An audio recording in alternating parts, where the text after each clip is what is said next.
Ons wil by die woord uitkom en ons is besig met ons geloofsreeks.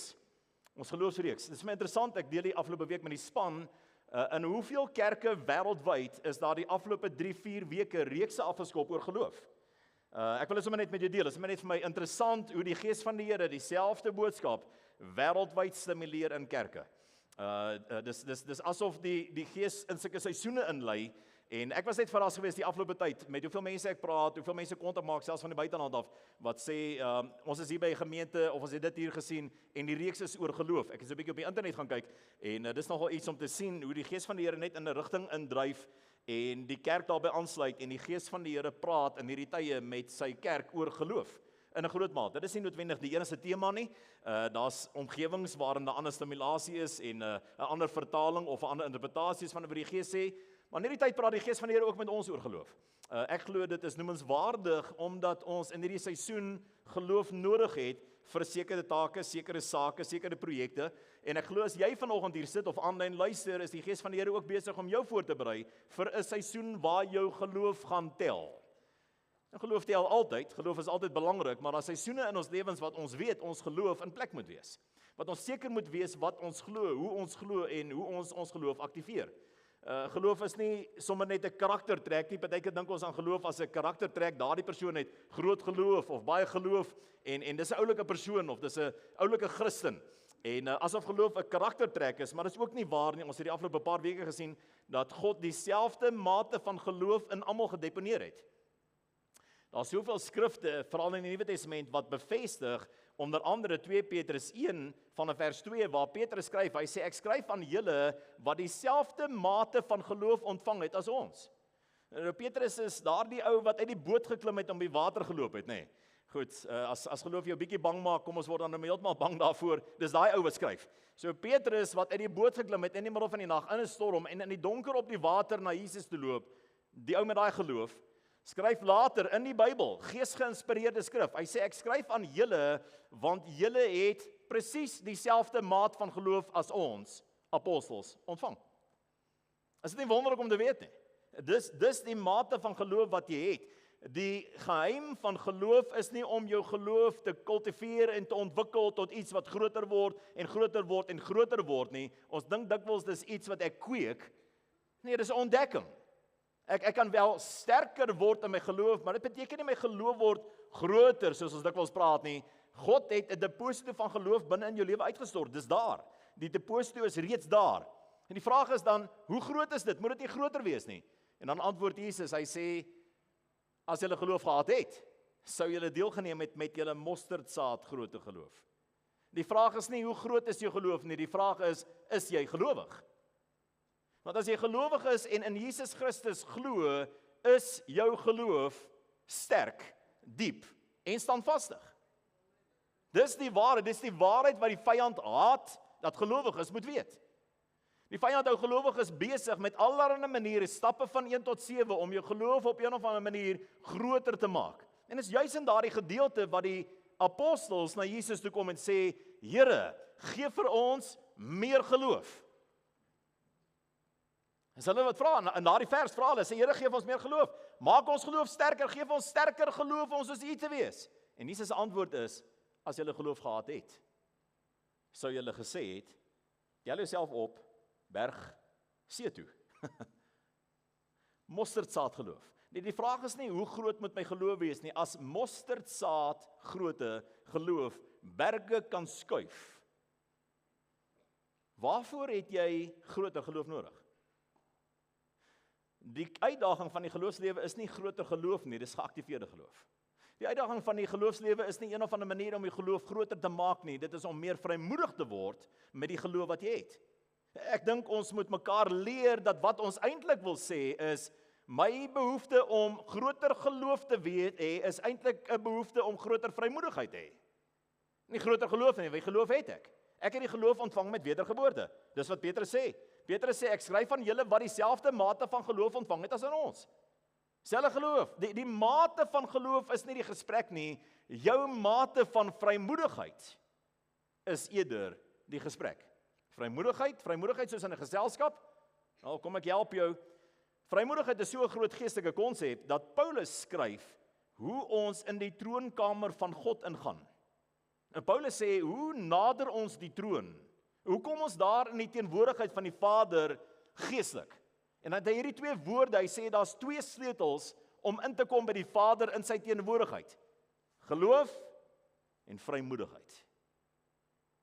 Geloof en vrymoedigheid. Ja, dis hoe belangrik vrymoedigheid is. Wat is die groot aanslag op vrymoedigheid? Wat steel ons vrymoedigheid onmiddellik? Ons persoonlike onvermoë, ons eie onvermoë. Ek kry dit nie reg nie, of ek kry dat nie reg nie, of ek het so iets gedoen, of ek het daar 'n fout gemaak, of ek hierdie voetfout gehad, of ek het in my verlede een of ander storie, ek het nie vrymoedigheid nie. Die vyand is aktief besig onder gelowiges om die hele tyd hulle vrymoedigheid te steel, en as ek nie weet my vrymoedigheid is sleutel, dis nie net 'n sleutel nie, dit is sleutel. Spreekwoordelik, it's key, sou die Engelsman gesê het. Tot die teenwoordigheid van God, dan sê ek my vrymoedigheid begin beskerm het deur ontslae te raak van 'n sondebewustheid, 'n sondementaliteit, 'n skuldmentaliteit. So onder baie gelowiges, miljoene gelowiges wêreldwyd, heers 'n skuldmentaliteit. Hulle is onder 'n wolk van veroordeling. Ek is eintlik skuldig en die Here weet ek is skuldig en ek weet ek is skuldig en die duiwel weet ek is skuldig. Ek kan niks maak nie. Wie is ek om links of regs te beweeg? Ek verloor my vrymoedigheid en geloof kan nie sonder vrymoedigheid aktiveer nie. Dis stagnant. Dit lê net daar. Die deposito is daar, maar dit lê net daar. En nou kom ons uit ons frustrasie en sê, maar ek wil nie praat oor vrymoedigheid nie, want is ander lering. Daaroor sal ek 'n ander dag praat, of as ek lank genoeg dit kan regkry om God te behaag, dan sal ek daaroor praat, maar kom ons praat oor geloof. Ek wil meer geloof hê. Ek wil sterker geloof hê. Ek wil beter geloof hê. Here gee vir ons geloof. En Jesus se antwoord, jou geloof is sterk, diep en standvastig. So wat Jesus vir sy disippels sê is, kom ons doen 'n oefening, sonder dat ek vir julle nog iets gee. Julle is mos gered. Julle is mos in die gees. Ja, Rabbi, ons is. Hy sê nou praat met die berg, laat ons kyk wat gebeur. En niemand wil met die berg praat nie. Waarom? Want hulle geloof is nie geaktiveer nie. So Jesus sê nêrens daar, nou kom ek lê vir julle hande op en ek gee vir julle 'n groter maat van geloof nie. Jesus sê nie, nou kom ons hou by byeenkoms en ons gaan iets saam sing en dan gaan ons die Gees vra om julle geloof te versterk nie. Daar's geen gesprek. Jesus fasiliteer nie die gesprek nie. As jy die gesprek is nie, die regte vraag is nie meer geloof nie, die regte vraag is vrymoedigheid. Here, hoe kry ons vrymoedigheid om in hierdie mate van geloof te begin beweeg? Iemand het eendag gesê, en jy kan dit toepas in alle aspekte van die lewe, die verkeerde vraag sal nooit die regte antwoord hê nie. Die verkeerde vraag kan nooit vir die regte antwoord gee nie.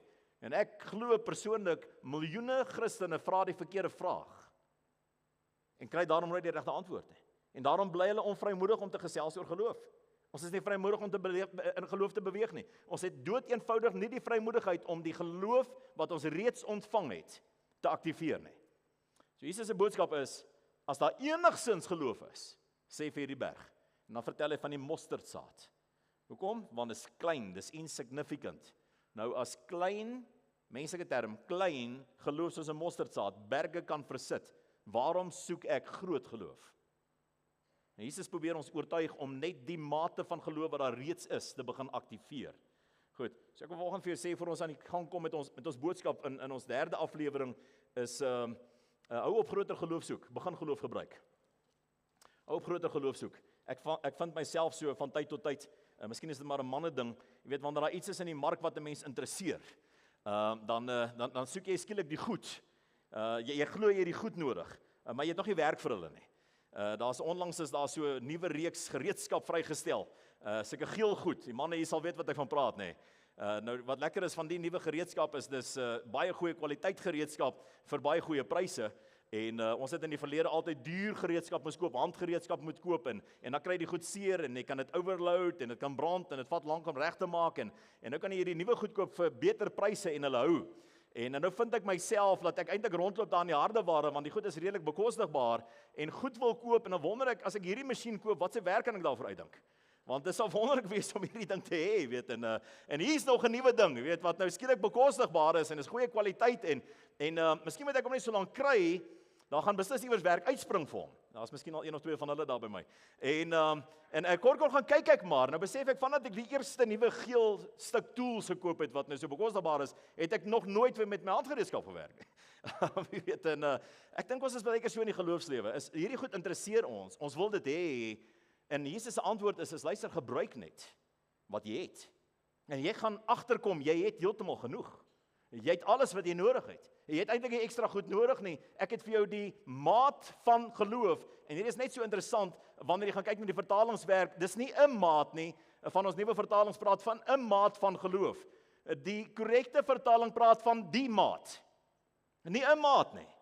'n Mate van geloof. Met ander woorde, het Ramon 'n groter mate as ek gekry, want my mate voel vanoggend so 'n bietjie wankerig dalk. En miskien het jy 'n groter mate gekry in hierdie seisoen, want my seisoen voel ek bietjie onvrymoedig. Dit is twee gesprekke. Ons moet deel met ons onvrymoedigheid en die beskikbare maat van geloof wat ons almal ontvang het in wedergeboorte aktiveer. Dit is wat ons moet doen.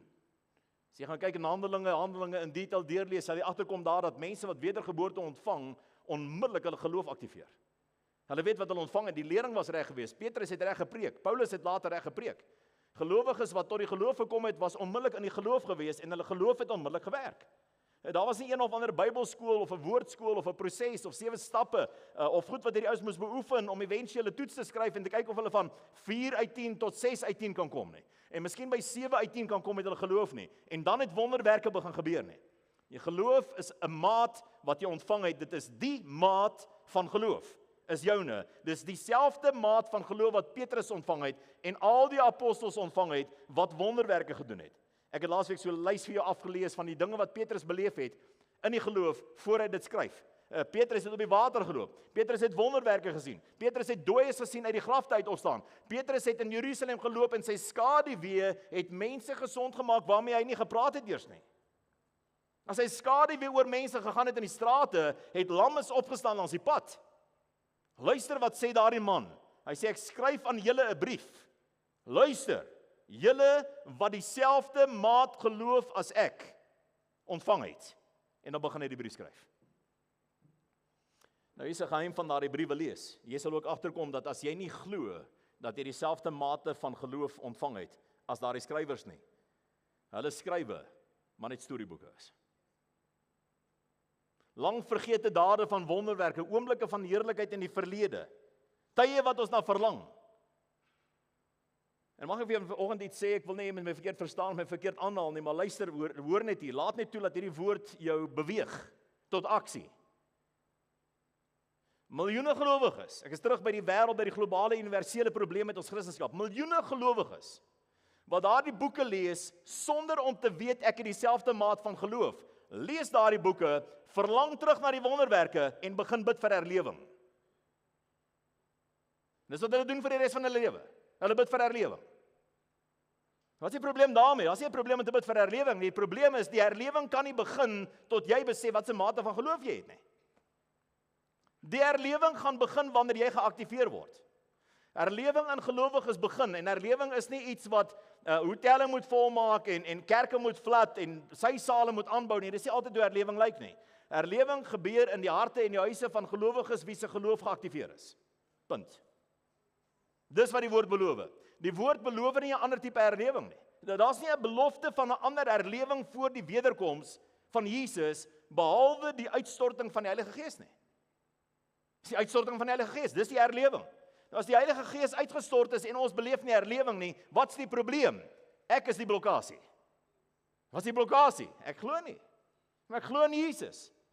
Die woord sê die duiwels glo ook. En hulle wat is sidder? Wat is sidder? Hoekom glo die duiwels ook en beleef nie herlewing nie? Kom ek help met wat is sidder? Sidder is 'n beweging, dis die enigste energie of momentum wat daar is sidder is om te bewe onder veroordeling. Sidder is om te bewe onder veroordeling. Dis om te vou onder die druk van veroordeling. Ons weet dit kom. Nou net om te weet veroordeling kom, moet jy al glo. Want mense wat glad nie glo nie, wil ook nie in veroordeling glo nie. Die duiwels glo, maar hulle sidder. Dit help nie ek glo en ek sidder nie, ek moet vrymoedigheid kry, want niemand wat in Christus is veroordeel nie. Dit sê Romeine vir ons baie duidelik. Hulle wat in Christus is, ken nie veroordeling nie. Daar is dus dan nou geen veroordeling vir hulle wat in Christus is nie, daarom kan ons glo en doen, terwyl hulle glo en sidder. So wat ek vir probeer sê tussen die lyne is, as jy 'n gelowige is wat glo en sidder, kry die regte lering. There is therefore now no more condemnation for those that are in Christ. No more. Dis die boodskap wat net vir gelowiges bedoel is en nie vir die duiwels nie. Hulle is nie in Christus nie. Ek en jy is in Christus. Wedergeboorte bring my in Christus in. En nou dat ek in Christus is my beweging, my momentum, is die uitleef en die toepas van geloof. Waar begin ek? Nee, wel, is daar nie maar 1 of 2 stappe wat ek kan begin daar nie? Daar is nie 1 tot 7 stappe nie, daar's net te doen. As jy my liefhet, sal jy doen wat ek sê. Dis die stappe. Alright, en jy kan 7 stappe daarvan maak. Almal is baie maklik om te onthou. En ons kan daarvan vinnig 7 stappe maak as jy 7 stappe soek om jou geloof te aktiveer. Hier is hulle almal begin met 'n D. Goed, so jy gaan dit lekker onthou. Die eerste een is, jy kan dit neerskryf D-O-E-N. Nommer 2 is ook D-O-E-N. Alright, en al 7 van hulle is dieselfde ding. Jy kan dit 9 ook maak as jy wil. Goed, die enigste manier om in die geloof te begin wandel is om te begin doen. En dis nie wonder, jy gaan weet wat om te doen. Die Gees van die Here is binne in jou. Jy gaan agterkom enige plek wat jy opdaag waar die koninkryk van God nie aktief besig is om te funksioneer of te vloei of beweeg of groei nie, moet aangespreek word. En dit is waar ek my geloof aktiveer. Enige iets wat nie lyk soos die koninkryk van God nie, is ek ambassadeur om die koninkryk te bring. Dis my werk, dis wat ek moet doen. Dis wat Jesus gesê het. Wat het Jesus gesê? Hy het gesê aktiveer julle geloof. Gaan uit, bid vir die siekes, bevry hulle en so meer, doen wonders. Tree op in die naam van die Here, uit julle verhouding met God uit. Verkondig die evangelie, leer die woord, ondersteun gelowiges, wees barmhartig teenoor hulle wat nie glo nie, bring hulle in die koninkryk van die Here in, verkondig die evangelie, bring mense tot redding, vergewe mense se sondes, spreek vergifnis en lering oor hulle lewens uit, lei hulle na vrymaking toe. Goed, en onthou julle van die goed van die wêreld, moenie soos die wêreld doen nie, dit moet jy nie doen nie. Die Gees van die Here is jou altyd bly binne in daardie waarhede en in daai risiko's. Goed, die oomblik wanneer 'n gelowige betrokke raak in risiko's, sal die Gees van die Here aktief binne in jou werk. Totdat jy die stem van die Heilige Gees leer ken, en dis oukei, die Heilige Gees is nie bedreig nie, kan jy hom noem gewete. Hy het nie 'n probleem daarmee nie. Goed, die Heilige Gees werk ook deur ons gewetes. Hoe weet ons, staan dit in die woord? Ja, jou gewete is 'n stem van die Heilige Gees. Die woord van die Here sê dat ons het 'n skoon gewete wanneer ons voor God aanbid. Deur die Gees van die Here. Gees van die Here gebruik ons gewete, so navigeer dit net vir 'n begin. Ek hou nie hiervan nie, moet dit dan nie doen nie. Ek het hier risiko, moet dit dan nie doen nie. Hierdie pla my, ontstel my, onttrek. Bly weg daar. Stap uit geselskap uit. Verwyder jouself uit plekke uit waar die woord van die Here nie verkondig word en mense besig is om 'n anti-boodskap teen die koninkryk van die Here te bring nie. Dis 'n eenvoudige elementêre gehoorsaamheid. Dis al doen. En dan begin jy jouself besig hou met die dinge wat opbou, met die dinge wat vorentoe vat, die goed wat die koninkryk van die Here vestig en promoveer. Dis hoe ons die pad stap. Jesus sê, as jy my liefhet, sal jy doen. Sal jy doen. En dit is duidelik dat daardie doen is dan behaag. Dis hoe ek God behaag. Tog sê Hebreërs 11, net geloof kan God behaag. En dis wat geloof is. Wys my jou geloof, ek wys jou my werke. En as jy my geloof vra, sal ek jou werke vra. As jy my werke vra, wys my jou geloof. Geloof en werke is onlosmakend aan mekaar verbind. Jesus sê, as jy my wil behaag, doen wat ek sê. Dis geloof wat geaktiveer word. Paulus skryf in Hebreërs, ek dink is Paulus wat daar skryf. Hy sê, geloof behaag die Here. Met ander woorde, om te glo en te doen, dit is geloof. Geloof is nie net glo nie, soos die duiwels nie. Die duiwels glo, maar hulle doen nie God se wil nie. Daarom sidder hulle. Geloof is om te doen wat ek glo. Dis wat geloof is. Ons wil volgende bietjie verder gesels oor geloof en ek wil volgende so bietjie in swaai of van die pad af beweeg in terme van net wat geloof is, maar ek wil volgende met jou praat oor wat is jou bydrae by geloof? Wat is jou posisie in geloof? Wat is jou deel van geloof? Geloof is nie net iets wat God doen omdat God vooraf bepaal het hy gaan dit doen en ek kan maar net weet ek moet net in die stroom bly en dan gaan God se wil gebeur in my lewe nie. Ek wil jou volgende nooi om jou hart en jou gees en jou ore oop te maak vir die verantwoordelikheid wat op jou rus om deel te neem aan geloof, jou bydra tot geloof. Nou ek wil 'n stelling of twee maak en jy is welkom om die borde te volg wanneer ek ook op die borde hier sit, maar vir 'n begin, jy kan nie die lewe aanpak sonder 'n mate van geloof nie. Jy kan nie die lewe benader sonder 'n mate van geloof nie. Inteendeel, ek wil dalk verder gaan as dit en sê jy kan nie die lewe aanpak sonder sterk geloof nie. Goed, die enigste manier wat geloof of ten minste die lewe vir jou gaan werk is met geloof. En waarom ek dit sê is ek en jy moet glo om op te staan in die oggend. Nou ons glo in iets. Jy voel dalk nie ek staan op want ek glo in Jesus Christus nie, maar jy glo in iets. Goed, jy glo in en wat ek jou aandag op wil vestig is jy glo in die toekoms want jy staan op. Om in jou voertuig te klim en werk toe te ry of jou trekker te begin start en in die lande te kom, dis dalk meer onlangs die stroper, is geloof. Geloof in die toekoms. Geloof in dit wat voor my lê. En ek wil volgens jou aandag kry in terme van ons posisie om effektief met geloof te kan werk oor die toekoms. Ons posisie teenoor die toekoms. Ons geloof in môre, in die toekoms, vir ons families, vir ons werk, vir ons keuses, vir ons beleggings. Ons is hier om te glo. Die mens is op aarde om te glo. Goed, en daarvan kan ek kennis neem. Ek gaan dit later weer vir jou verduidelik. Die mens is op aarde om te glo. Ek stap onlangs in 'n dorpie waardeur ek ry. Ek soek altyd die koöperasie wanneer ek deur dorpe ry. Dan gooi ek diesel daarin. Dis mos altyd 'n bietjie goedkoper en gemakliker en ek hou van die landbouomgewing en ek ry so in 'n dorp in en dis op pad Kaap toe gewees en ek sien hier die koöperasie en ek draai links daar by die koöperasie en ek laat diesel ingooi en hulle sê vir my nee meneer, maar daar binne gaan betaal. Ek sê okay, nou stap ek binne, toe sluit die kar toe, stap binne in die koöperasie in en nou staan ek daar, as 2 of 3 mense voor my by die til. En nou wag ek maar daar, ek is besig om SMS te antwoord of iets en WhatsApp en ek kyk terug en ek sien die man wat voor my staan so 'n meter en 'n half voor my en die man wat voor hom staan 'n meter en 'n half voor hom. En sien ek hier is nou nogal ongemaklikheid dalk hier of die mense ken nie mekaar nie, dis nou 'n wye wêreld daai en daar in die Oos-Kaap en dit trek my aandag en terwyl ek weer afkyk sien ek maar hulle almal staan op rooi merke. Hier's seker lyne geverf, geplak, is 'n geverf eintlik op die vloer. So lyn en toe ek verder kyk, toe sien ek daar staan 1.5 meter met so 'n pyl vorentoe en agtertoe en langs die counter geverf en daar staan by die volgende een keep your distance. En nou gaan ek vorentoe, die volgende persoon is maar ek neem kennis daarvan maar ek registreer nie wat aan die gang is nie en ek kom by die kasseregister en toe ek opkyk om te betaal, toe sien ek kyk deur 'n perspex skerm na die name. En dit vang my vir 'n oomblik en voor ek kan vra of voor ek besef wat ek is, vra ek sê is hier nog COVID in die wêreld? En toe besef ek wat hier gebeur het is die installasies of die merkers is permanent ingesit gewees destyds. En dit het status quo geword, dit het die reël geword en daar seker een of ander opdrag gewees wat by al hierdie takke uitgedeel was en hier is ons in 2026 en mense hou hulle afstand, bly weg van mekaar af, dis te ver om mekaar te praat, eintlik is te ver om te groet amper, en jy praat deur 'n skerm met iemand agter by die til.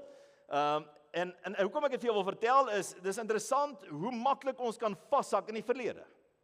En net bly leef daar. Net nog steeds daar leef. Ek weet nie wie van julle kon onthou in ons eie kerk hoe dit was nie, ons het op 'n stadium mag ons net 25 mense in die kerk gewees het. En dan het ons 4 keer op 'n Sondagoggend bymekaar gekom en dan die middag weer en dat ons as almal gekom het ons 100 mense gehad vir die dag. En die probleem was gewees omtrent 10 van daardie ouens moes net die ligte aansit en die aircondisie werk en so meer. Dan kan er nog 15 gekom het en dat is die stoele ver uit mekaar uitgesit.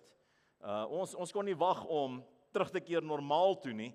En die kerk was eintlik die instansie gewees in Suid-Afrika en in die FSA wat die sterkste gedruk het vir verslapping van maatreëls. Daar was nasionale vergaderings gewees. Ons is genooi na aanlyn komitee is waar pastore ingesit het, met die president gepraat het en hierdie saak probeer beveg het en ek besef later die rede hoekom die kerk so 'n bohaai opgeskop het oor die beperkings is omdat die kerk glo in die toekoms. Dis die wese van die kerk, dis die wese van Christendom, is om te glo in môre. Is om visionêr vorentoe te beweeg. Natuurlik glo ons in Jesus Christus, maar as 'n geloof in die toekoms eerder as in die hede, daar's 'n koneksie met die toekoms eerder as met die hede. Daar's 'n inklinasie, 'n dryf na die toekoms toe eerder as na die hede en beslis nie na die verlede toe nie. So God ons gemaak het. Ons is hier om te glo op aarde. In die Tweede Wêreldoorlog is 'n luitenant Hiro Onoda, as jy wil weet wie hy is, uitgeplaas in die Filippyne. En Onoda was opgelei gewees om hom nie te stuur aan enige gerig van enige ander plek as sy direkte bevelvoerder af nie. Dis hoe hulle opgelei was.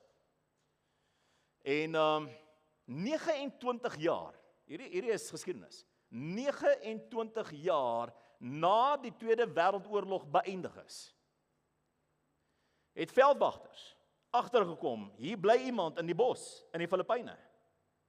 En hierdie man benader en kontak met hom gehad, en hy het hulle dadelik laat wegkruip. Hy wou gehad het hulle moet in die grot kom, hierdie soldaat, en sê kom uit die pad uit, en hy was skugter geweest om uit te kom, en hy wou glad nie in die sonlig gekom het nie, en hy het vinnig die veldwagters agter die klippe weggesteek, en gesê hulle moet versigtig wees. Hulle sê hulle skiet hier.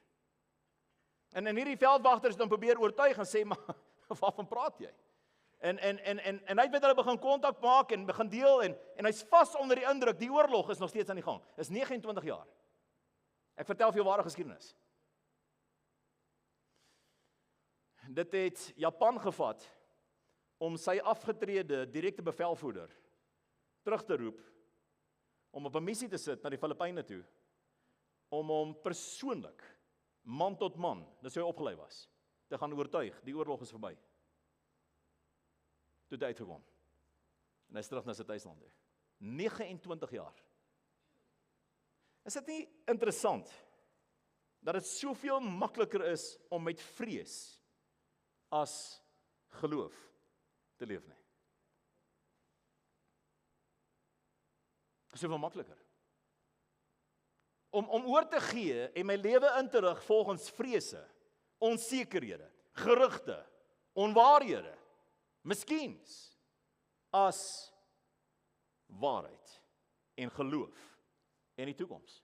Dit was vir hierdie man makliker gewees om homself te oortuig dat die oorlog nie verby is nie en dat hy geen gerug gaan aanvaar nie. Daar's rekord dat sy familie, sy eie bloedfamilie, verskeie kere boodskappe met hom gestuur het in daardie jare en hom oortuig het, die oorlog is verby. 5 jaar daarna, 10 jaar daarna, hy wou nie terugkom nie. Hulle het opgegee. 29 jaar. Wat van jou? Ons lag oor 'n ou wat in 'n grot wegkruip vir 29 jaar, dit klink of 'n fout is. Jy weet, miskien was hy een of ander iets gewees as jy weet wat fout was met wat van jou? Op watter manier leef ek en jy steeds onder die gerug van die verlede, of een of ander rapport uit die verlede, of een of ander iemand wat iets laat val het, of laat sê het, of gedink het, of geïnsinueer het, of nie geglo het nie, of verglo het, of na jou kant toe gegooi het, of oor jou pad te kom het, en jy vir jou gevat het, en jy steeds in daardie grot wegkruip. In ons Christendom en ons geloof noem ons daardie grot 'n graf.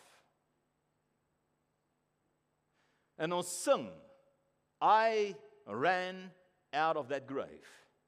I ran out of that grave. It was my grave. I ran out of that grave.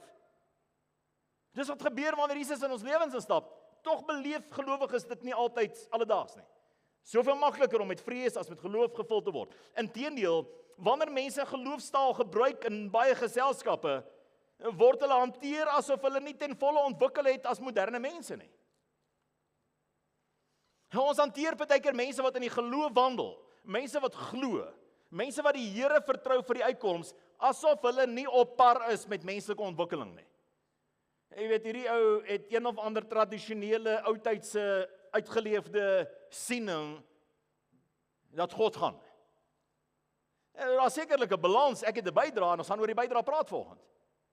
Maar partykeer dink ons geloof om in geloof te staan is iets wat oudmodies geword het. Iets wat nie meer tel in ons moderne samelewing nie. En dit bring 'n addisionele las. Net interessant hoe ons uit ons geloof uit ontwikkel het as moderne mense, maar nooit uit ons vrees kon ontwikkel nie. Dis nie snaaks nie, wanneer iemand vrees, dan is dit normaal. Dan vra ons nie vrae daaroor nie. Maar wanneer iemand glo, asof dit onbekend is, asof dit geskei moet word. En wanneer iemand glo, dan stem ons nie saam nie, dat ons vra. Wat is die verhouding tussen geloof en vrees? Wat sê dit van ons as mense, daardie verhouding? Alles wat ons doen vereis geloof, ek het dit reeds gesê. Elke dag vereis geloof. Maak nie saak wat jou standpunt oor geloof is nie, alles gaan oor geloof. Jy glo. Jy moet glo in iets. Jy kan nie leef sonder om te glo op een of ander manier nie. Ek kan nie sonder geloof aangaan nie. Die mens kan nie bestaan sonder 'n hoë vlak van geloof nie, en ek wil dit sommer vir jou daar skryf. Ek is so jammer. Blaai so langs aan na Hebreërs 11 toe. Ons gaan nou nie bykom. Maar jy kan kennis neem vanoggend, die mens kan nie bestaan sonder 'n hoë vlak van geloof nie. Eintlik gaan die gesprek eerder oor geloof waarin. Geloof in wat? Goed, waarheen stuur ek my geloof? Nou terwyl jy na Hebreërs 11 toe blaai, want is nou op die skerm, wil ek jou aandag so tussenin ook kry, luister net hierna. Wanneer geloof nie in die regte rigting gestuur word nie, beland dit in vrees. Wat is vrees onder gelowiges? Vrees onder gelowiges is, kan ek die Engelse term gebruik, misdirected faith. En dis wat vrees is. Vrees is geloof wat nie in die regte rigting gestuur is nie. En hoekom ek dit sê is om te bewys dat ons almal het geloof. Ons almal het hierdie bron van geestelike momentum wat ons rig in 'n sekere rigting in, wat ons uitstort in 'n sekere omgewing in, wat ons inklinasie word. Ons almal het dieselfde energie, dieselfde behoefte, dieselfde ingesteldheid, maar luister hier, misdirected faith is always transformed into fear. So wat is vrees? Vrees is verlore geloof. Vrees is geloof wat die pad byster geraak het. En vrees is geloof wat verdwaal het. Want vrees is geloof in iets. En weet jy wat die skokkende waarheid om te ontdek oor vrees? Vrees is ook geloof in die toekoms. Selfde. Dis dieselfde beweging, selfde energie, selfde momentum, selfde poging. Geloof wat nie in die regte rigting gestuur word nie, beland in vrees.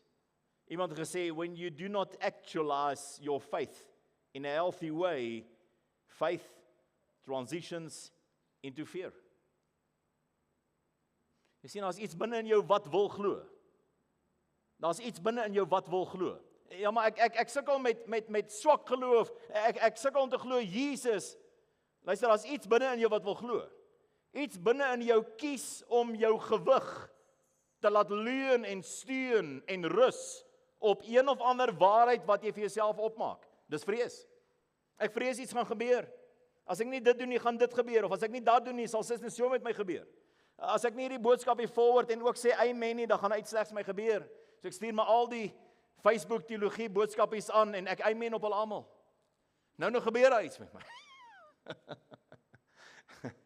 nou gebeur daar iets met my. Ek sien hierdie week ek enetjie op Facebook het verbykom. Die page wat gedeel is die page se naam is Karma Believer. Karma Believer. Dis die Facebook, die page se naam, Karma Believer. Sê, if you believe in God, don't scroll by without an amen. En klomp gelowiges sien die bordjie, if you believe in God, en almal amen, amen, amen. Ek vra op daai page, ek sê, Karma Believer? Interesting. Dis vanoggend verander, die Facebook se naam is vanoggend verander na True Believer. so wispelturig ons kan wees met dit wat ons aanhang, nê. Vrese vir goed, wat ek eintlik wil sê is, duisende gelowiges sien hierdie goed en het een of ander onderliggende vrees oor iets van jou verlede, of iets wat nog kan gebeur, of iets wat kan skeefloop, of iets wat oor my kan kom, en ek word maar 'n victim van hierdie bewegings. Ek probeer myself, almal het geloof in iets, die vraag is, waarin is my geloof? Hebreërs 11 is die openbaring van geloof en hoekom geloof belangrik is. En ek wil hê met saam met my lees, jy het hierdie gedeelte al baie in jou lewe gelees, maar hier is soveel waarheid in en rigting hierin. Die geloof is dan 'n vaste vertroue op die dinge wat ons hoop. 'n Bewys van die dinge wat ons nie sien nie. Nou, ons gaan volgende bietjie daarby stil staan, vers 1 en later by vers 6. Maar vaste vertroue, en jy kan die woorde vaste vertroue onderstreep as jy 'n potlood of 'n pen het in jou eie Bybel. 'n Vaste vertroue, die woord vaste vertroue is ook 'n oortuiging. Die woord vaste vertroue is ook 'n standpunt. Die vaste vertroue is ook 'n stabiliteit. Dis soos 'n anker. Dis soos 'n rots onder my voete. 'n Vaste, onbeweeglike, betroubare vertroue. Goed, die geloof is dan 'n rots waarop ek staan oor die dinge wat ek hoop. 'n Bewys van die dinge wat ons nie sien nie. Want daardeur het die mense van die oudheid getuienis ontvang. Is dit nie kragtig nie? Waardeur het mense se lewens begin sin maak? Op watter manier het die mense van die oudheid, goed, watter geslag dit nou ook al is, hoe het mense voor ons, in watter geslag ook al, sin gemaak uit hulle lewens uit? En hier is die antwoord vir jou in Hebreërs 11 vers 2. Op so 'n manier, daardeur, op dieselfde wyse, het mense in die oudheid hulle lewens laat geld. As jy rigting soek in jou lewe, jongeling, jong mens, jong man, jong vrou, goed, jong gesin, wat onseker is oor wat volgende moet gebeur in julle lewens, hulle wat gesinne beplan, miskien is jy op aftrede ouderdom en sê, wat lê vir my voor, ek is onseker, hier is die woord. Geloof is die vaste vertroue op die dinge wat ons hoop. Geloof is ons glo in die toekoms. Dis wat ons geloof is. Geloof is 'n vaste vertroue in die toekoms, 'n bewys van die dinge wat nog nie is nie. Met ander woorde, wat nog kom. Daardeur het die mense van die oudheid hulle getuienis ontvang. Deur die geloof verstaan ons dat die wêreld deur die woord van God toeberei is, sodat die dinge wat gesien word nie ontstaan het uit sienlike dinge nie. Deur die geloof het Abel 'n beter offer aan God gebring as Kain, waardeur hy getuienis ontvang het dat hy regverdig was, omdat God oor sy gawes getuienis gegee het. En deur dieselfde geloof spreek hy nog nadat hy dood is. Deur die geloof is Henog weggeneem om die dood nie te sien nie. En hy is nie gevind nie omdat God hom weggeneem het, want voor sy wegneming het hy getuienis ontvang dat hy God behaag het. Henog het getuienis ontvang, 'n rapport ontvang, kennis gekry dat hy God behaag. Hoe het hy God behaag? Sonder geloof is dit onmoontlik om God te behaag. Want hy wat tot God gaan, moet glo dat God is en 'n beloner is van die wat ons soek. Klomp inligting in 6 verse, ek wil op 1 of 2 goed fokus vanoggend, net om jou te help oortuig word dat geloof in die toekoms, geloof in die regte toekoms, eintlik presies is waarvoor ek en jy hier is. Niks in hierdie 6 verse maak sin in 'n normale lewe nie. Ek sê heeltemal seker om dit te sê nie, miskien moet ek sê niks in hierdie sinne maak sin in 'n gewone lewe nie. En miskien moet ons eerder vir mekaar sê niks van hierdie goed maak sin in 'n ongelowige se lewe nie. Hierdie goed maak nie sin in die normale lewenstyl daar buite nie. Wie hoop op dinge wat nog moet kom? Wie spreek van dinge wat nog nie gesien is nie? Wie het 'n vaste anker op sy voete vir die dinge wat nog nie is nie? En wie praat van waar die sienlike dinge vandaan kom? Kom dit nie alles uit niks uit nie? Jy weet, alles wat ons sien, kom dit uit niks uit dalk nie, maar sien wat daar in die Bybel staan nie, dit sê nie niks nie, dit sê onsienlik. Dit sê alles wat sigbaar is, kom uit onsigbare goed vir die menslike oog. Nou, ons kan dit nie sien met die blote oog nie. En dan sê hierdie gedeelte hier vir ons baie duidelik, dis nie goed genoeg om hard te probeer om God tevrede te stel nie, slegs geloof behaag hom. Dis ook nie goed genoeg om goed genoeg te leef nie, 'n goeie mens te wees nie, geloof behaag hom. Is ook nie goed genoeg om suksesvol te wees nie, net geloof behaag die Here. Niks behalwe geloof behaag die Here nie. As ek my lewe moet tel, moet daar geloof geaktiveer word in my lewe. En dit is baie interessant, ons is die enigste spesies wat so leef. Ek wil net met Bybel bly vir die volgende paar minute. Ek gaan my konsentreer. Diere behaag God deur diere te wees. Wie van julle het 'n hond? Jy glo dit dalk nie wanneer jy vanmiddag by die huis kom en sien hoe lyk die werf nie, maar jou hond behaag God. Want God het hom 'n hond gemaak en om 'n hond te wees behaag God, want God wou honde gemaak het. Goed, voordat jy hom afgaan, die blote feit dat hy 'n hond is genoeg. Goed. Enige dier in die diereryk wat 'n dier is, behaag God deur 'n dier te wees. Olifante doen wat olifante doen, en as olifante doen wat olifante doen, dan verheerlik hulle diere. Dit behaag die Here. God is tevrede daarmee, want God wou olifante gehad het. So God het dit toegelaat dat dit so werk. Daar buite. Maar met die mens, die Homo sapiens, werk dit anders. Die mens is nie 'n behaging vir God, of stel God tevrede, deur dood eenvoudig gebore te word en net te bestaan nie. Dit is nie die verwagting van die mens nie. God het 'n ander verwagting en 'n ander bedoeling gehad met die mens. Hier is God se bedoeling met die mens. Die mens kan nie soos 'n olifant of 'n hond of 'n kat of 'n goudvis net goudvis wees, en die feit dat goudvis is, behaag die Here nie, want God het die goudvis gemaak. So wat kan die goudvis maak? Daar's niks om te aktiveer binne hom nie. Daar's geen bydrae wat hy kan maak deur sy goeie intensies nie. Die goudvis kan nie na die derde keer dat hy om die glasbak swem besluit, ek gaan 'n goeie goudvis wees of my gedrag aanpas nie. Hy het nie daardie vermoë nie. Hy verheerlik die Here deur te wees wat hy is. Dis die natuur. God het 'n bedoeling gehad met die mens. Die mens moet geloof hê om God te kan behaag. God het nooit bedoel dat die mens sal bestaan, 'n mens sal wees sonder geloof nie. Dis nooit God se bedoeling gewees nie. Soos enige dierspesie God behaag deur net te wees, behaag die mens God wanneer sy geloof geaktiveer is. Dis eers wanneer sy geloof lewe wat God sê hy leef. En God self en die woord en al die skrywers in die Bybel noem mense wat asemhaal, maar se geloof nie geaktiveer is nie, dood. Dood. Ons was dood, maar hy het ons lewend gemaak. Ons wat eers dood was, het hy lewend kom maak deur sy seun Jesus Christus. Om asem te haal as mens, maar nie aan geloof deel te neem nie, is nie behaaglik vir God nie. Dis nie wat God bedoel het met mens wees nie. Met ander woorde, om geloof te hê in God is menslik. Dis mens wees. Meeste van ons dink om geloof te hê maak ons bo-menslik. Meeste mense kyk na ander mense wat geloof het en dan sê hulle, dis 'n besondere mens daardie. Jy weet, my tannie is 'n groot gelowige. Jy weet, sy het besondere geloof. Nou, wat ek eintlik sê is, ek neem nie deel aan mens wees nie. Om mens te wees in God se oë beteken om in geloof geaktiveer te wees, om in geloof deel te neem. Terwyl ons dink dat geloof my iets anders maak of iets bo-menslik maak, superhuman maak geloof ons menslik. God verwag dat jy 'n mens sal wees. Dit is wat sy bedoeling van die begin af was. Genesis 1 vers 26 en 27 sê dit. Dis hoekom God die mens gemaak het. Dus die mens is ontwerp om in geloof te wandel. Om sonder geloof te leef is om onder jou menslike potensiaal te leef. Goed.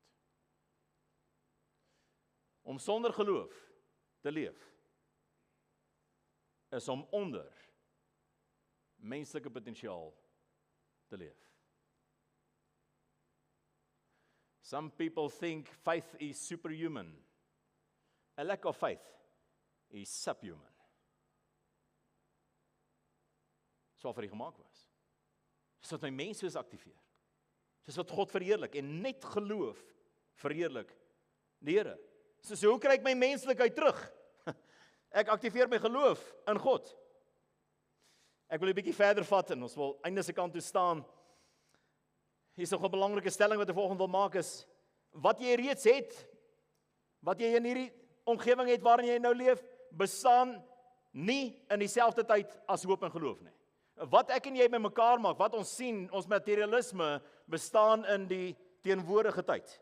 Geloof en hoop bestaan in die toekoms. En dis waar God ons wil hê. Ons is nie gemaak om in die verlede te leef nie, om vas te hou aan dinge wat verby is nie. Daarom sê die woord van die Here uitdruklik. Die wysheidspreker sê, moenie sê die vorige dinge was beter nie. Moenie sê, waar's die ou dae heen, dit was beter dae gewees nie. Waarom, wat's verkeerd daarmee? Ek meen, as ek 'n goeie dag gehad het as kind, en ek voel dinge was beter as kind gewees, is dit wat Salomo vir ons probeer sê? Nee. Wat Salomo probeer sê is, die gelowige wat sy geloof geaktiveer is, hunker nie terug as 'n leefstyl na die verlede toe nie. Hy kan nie hoop vind in die verlede nie. Die verlede kan nie hoop hê nie, want die verlede is verby. Die hede, hierdie realiteit sal jou vasmaak in die sigbare. Geloof is 'n hinkering na die toekoms toe. En dis daar waar God ons wil hê, in die nuwe. Baie van die Ou Testamentiese skrywers sê dit op unieke maniere. Dawid sê, ek sing 'n nuwe lied vir die Here. En dit klink of Dawid 'n nuwe liedjie geskryf het. Jy weet, Dawid het 'n klomp geskryf. Maar het klink of Dawid nog een geskryf het. Miskien was Dawid besig geweest met Psalm 151. En hy wou aangegaan het. Hy sê, ek sing 'n nuwe lied vir die Here. Dawid bedoel nie, ek skryf nog 'n lied vir die Here nie. Dawid bedoel, my lewe is nuut. En wanneer ek sing, is my lewe 'n nuwe lied. Waarom? Wat is nuut? Nuut is hoop in die toekoms. Nuut hunker na wat voorlê, nie wat bestaan of in die verlede is nie. Wat jy besit, wat jy nou het, wat nou realiteit in jou lewe is, bestaan nie in dieselfde tyd as waarop jy hoop nie. Wat jy het, bestaan in die verlede en die hede. Waarop jy hoop, bestaan slegs in die toekoms in. Sien, om sonder geloof te leef, is om vasgevang te wees in die verlede en die hier en die nou. Dis wat dit beteken om sonder hoop te leef, om sonder geloof te leef. Ek is vasgevang in die verlede. Ek is 'n slagoffer van die verlede. Of ek is 'n produk van die verlede. Ek is maar wat die verlede vir my gemaak het. Of ek is so behep en so bewus van die hier en die nou, ek kan nie uit dit sien nie. Ek kan nie verby dit kom nie. Om in die oomblik te leef, kan jou nie uitlig en oplig nie. Jy kan slegs leef met wat jy het en nie waarop jy hoop in die Here nie. Om hier te leef beteken jy is vasgevang in wat jy nou het. Goed, kan ek vinnig vir 'n oomblik met jou praat oor verhoudings? As jy in 'n verhouding vasgevang is en dit is nou sleg, is hier sleg, en ek wil optree en ek wil regeer, want is nou sleg, leef ek nog nie uit hoop uit nie. Hoop beteken, wat kan gebeur wanneer God betrokke raak in hierdie verhouding? Dis wat hoop is, en dis waar die gelowige se fokus is. Nie in my hede nie, in die toekoms. Ek is in 'n werksituasie, dis al wat ek het, daar's die term weer, hede. My geloof is nie in die hede nie, my geloof is in die toekoms. Hoop lê in die toekoms. Wat kan gebeur wanneer God kom heers in daardie omstandighede en ek 'n agent word van die koninkryk van die Here? Wanneer ek my fokus verskuif na die toekoms toe, wanneer ek hoop kry. 'n Frustrasie wat baie mense beleef. Of hier is wat ek met julle wil deel, wat baie frustrasie veroorsaak ten minste. Dit maak nie saak wat jy reeds besit nie. Dit is nooit waarin jou geluk en jou betekenis en jou vervulling geanker is nie. Wat ek het, is nie 'n bron van geluk nie. Wat ek het, wat ek bymekaar maak, kan nie vervulling bring nie. Kan vir 'n oomblik my bly maak, opgewonde maak, trots maak, selfs hoogmoedig maak.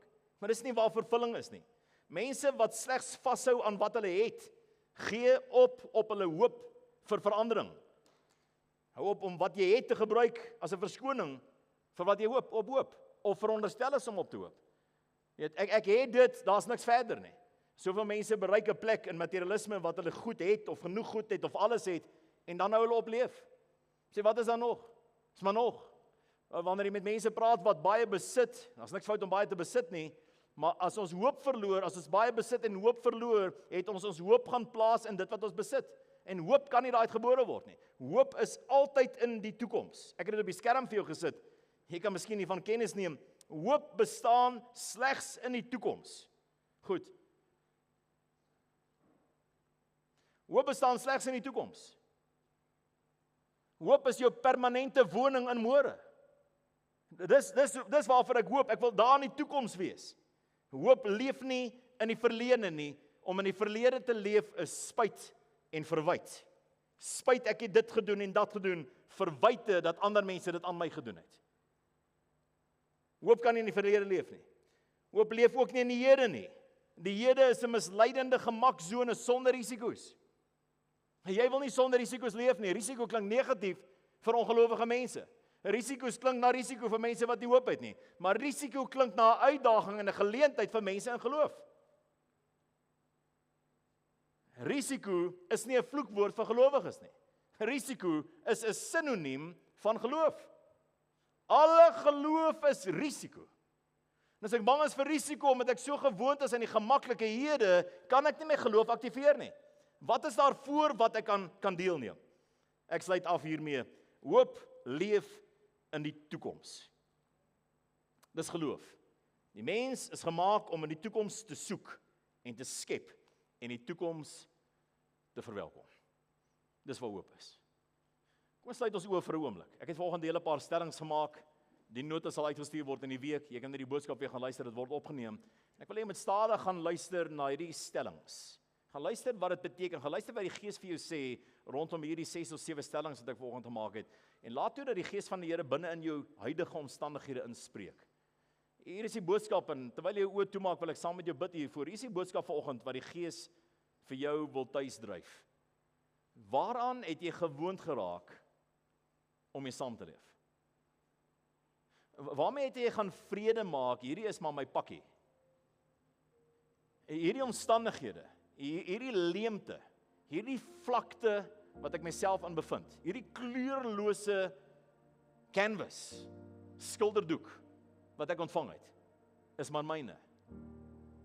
En my grootste energie, ook die bron van my grootste frustrasie, is om dag na dag te probeer vrede bewaar en vrede te probeer bou met my huidige realiteit. As ek net daar vrede kan hê, as ek net daar kan beleef, dat die Here my deurdra, kan oorleef, maak ek dit na môre toe. Die Here probeer jou aandag volgens trek en sê, daar's iets wat jy nie sien nie. Daar's 'n realiteit wat jy miskyk. Dis wanneer God ons oë aanraak, hy sê in Openbaring, kom koop oogsalf by my, smeer dit aan jou oë. Ek wil jou sig genees, sê die Here. Ek wil jou blootstel, ek wil jou uitnooi om te kom kyk en te sien wat ek sien. Wat lê voor wat jy nog nie sien nie? Ons sal later weer hierby draai, maar dis die profetiese wêreld. Dis waar die profetiese relevant word vir die kerk. Soveel gelowiges is allergies vir die profetiese omdat daar soveel afwykings en misleidings en onwaarhede en manipulasie in daai omgewing gebeur. Dis 'n set van die Satan om jou hoop en jou geloof te kos. Here sê wat jy moet sien, moet jy in die Gees sien. Wat jy moet weet, moet jy in die Gees ontvang. En ek wil jou wys wat jy nog nie sien nie. Wat mis jy? Vader, dankie dat ons lewens, ons realiteite, ons omstandighede, ons huwelike, ons kinders, ons ouerskap, ons finansies, ons besighede, ons vriendekringe, ons ontspanning, al die omgewings wat deel vorm van ons lewens, na U toe kan bring en sê, Here, wys ons waar ons nog nie sien nie. Trek ons aandag met die moontlikhede, die lewe, die vrymaking, die hoop, die geloof. Vader, die ligte wat aanskakel in 'n mens se lewe, wat losbreek uit die verlede, klaarmaak met die hede, en deur geloof, nie wandel volgens dit wat gesien kan word nie, maar dit wat onsigbaar is. En onsself gaan anker, totdat daardie dinge realiseer op aarde. Leer ons om met hoop vorentoe te kyk. Leer ons, Here, ook deur hierdie boodskap, dat ons neem deel aan die bou van die toekoms. Ons is vennote van God, wanneer dit kom by die bou van die toekoms. Ons kan nie passief terugsit en sê die Here het klaar bepaal, die Here het klaar gesê, as dit God se wil is, sal dit gebeur, laat God se water oor God se akker vloei, en passief bly nie. Leer ons om visionêr, met hoop, deel te maak, of deel te neem, en die toekoms te maak gebeur, in die naam van Jesus. Dankie dat U hoop skep, dankie dat U lewe bring, dankie dat U geloof aktiveer, dankie vir die gawe van sterk, diep en standvastige geloof in die naam van Jesus. Amen.